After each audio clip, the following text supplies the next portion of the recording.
इमाम मालिक रहमतुल्लाह अलैह के एक शागिर्द कहते हैं कि मेरे उस्ताद जो थे वो बड़े पुरजोश थे इल्म पढ़ाने में, शौक होता है पढ़ाने का। ये कुछ लोग जुमा पढ़ाते हैं तो कुछ कहते हैं कि हम जुमा आ गया तो की करना है। हमारे शागिर्दों में बेसी हैं, रात को पूछते हैं। एक से मैंने आज सवेरे पूछा, मैंने कहा बेटे आज तू जुमा पढ़ाना है की तकरीर करने के अंदर उस्ताद जी डिसाइड नहीं किया।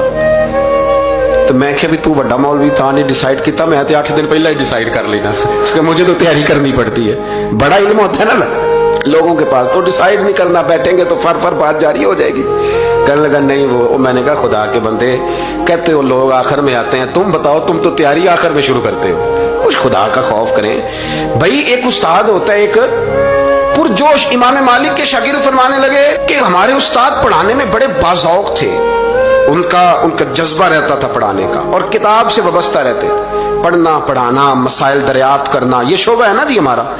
जिस तरह आप जिस शोबे से वाबस्ता हैं तो अगर आप उसको छोड़ देंगे ना, फिजिक्स का उस्ताद भी कहता है कि अगर रात को मैं खुद पढ़ूंगा नहीं तो सवेरे पढ़ा नहीं सकूंगा। तो अगर आप वाबस्ता नहीं ना रहते अपने शोबे के साथ, नई नई चीजें पैदा होती हैं, जिद्दत आती है, तो आपको जोश ही नहीं है उस शोबे का, तो फिर बात कैसे आगे बढ़ेगी। तो कहते हैं इमाम मालिक बड़े जब बीमार हो गए शदीद, तो शागिर्द कहते हैं मैं तीमारदारी करने गया, तो मैंने जब देखा तो मुझे चेहरा देख के समझ आई कि इमाम मालिक का आखिरी वक्त है, बड़े कमजोर हो गए और मैदे में और पेट में इतनी तकलीफ थी कि उन्हें दूध पिलाया जा रहा था चम्मच के साथ, प्याले के साथ, सिर्फ दूध पी सकते थे, कमजोर हो गए। फरमाते मैं जाके बैठा, जिंदगी में कभी ऐसा नहीं हुआ था कि मैं जाऊं और इमाम साहब किसी दीनी मसले पर मुझ पर गुफ्तगू न करें, लेकिन आज मेरे दिल में ख्याल था कि अब तो इस वक्त तो होश ही नहीं रहती कोई आदमी।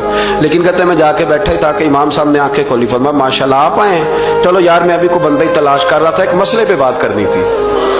कहते हैं लफ्ज नहीं पूरे अदा होते, उनके जुमले टूटते हैं, बेचारे कमजोर हो गए, बुढ़ापा है, एक मसले पर बात करनी थी। तो फरमाते हैं कि मेरा दिल ना इतना नरम हुआ कि मेरे आंसू बह गए। मैंने कहा इस हाल में भी उस्ताद जी आपको दीन की फिक्र है। कहने लगे यार एक आदमी ने मसला पूछा है तो उसको हल करके देना है, ये रसूलुल्लाह का दीन है, उलमा की जिम्मेदारी है आसान करके लोगों तक पहुंचाएं।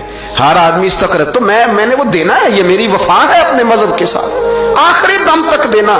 मैं अपनी हयाती तो कुर्बान थी वहां, मेरी मोहम्मद पकींदे गुजर गई, ये करना है काम, लोगों को आसान करके दीन पहुंचाना है। फरमाते हैं कि मैंने कहा उस्ताद जी फरमाए, कहने लगे यार ये हज के मौके पर जो रमी जिमार होती है, जमरे को शैतान को कंकर मारे जाते हैं, पूछना ये है कि दोनों तरह से सुन्नत है, पैदल भी मार सकते हैं सवारी पे भी, तो ये बता कि पैदल अफजल है या सवारी पे अफजल है।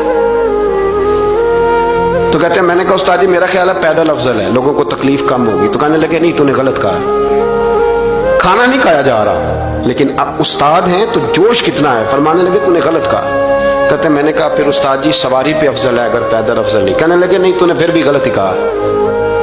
कहते मैंने कहा हुजूर दोनों तरह गलत है तो सही कैसे है। फरमाने लगे बेटे अगर इस बुढ़ापे में भी मैं मसला बताने में तेजी नहीं करता, तहकीक करता हूं, तो तूने जवानी में तेजी करनी शुरू कर दी, सोचा ही नहीं बात को, फटाफट बयान कर दी कि अगर ये नहीं तो ये हिकमत वाला है, इसको समझना पड़ता है, हिकमत के साथ फैलता है। कहते मैंने कहा उस्ताद जी हुक्म करें, फिर आप बताएं कैसे अफजल है। फरमाने लगे मुस्तहब है, अच्छा अमल है कि एक शैतान को कंकर मार के तो दुआ मांगी जाए, और इतनी देर मांगी जाए जितनी देर में इंसान 20 आयात कुरान पाक की पढ़ लेता है। और ये मुस्तहब अमल है, यानी करे तो सवाब है, ना करे तो गुनाह नहीं। मुस्तहब है कि दूसरे को कंकर मार के फिर दुआ मांगी जाए, तीसरे को कंकर मार के खड़े नहीं होना, दुआ मांगते मांगते चले जाए। तो फरमाने लगे मसला सुन, जिसने चूंकि मुस्तहब है मांगे चाहे ना मांगे, तो जिसने तो कंकर मार के दुआ मांगनी है ना, उसके लिए अफजल ये है कि वो पैदल कंकर मारे,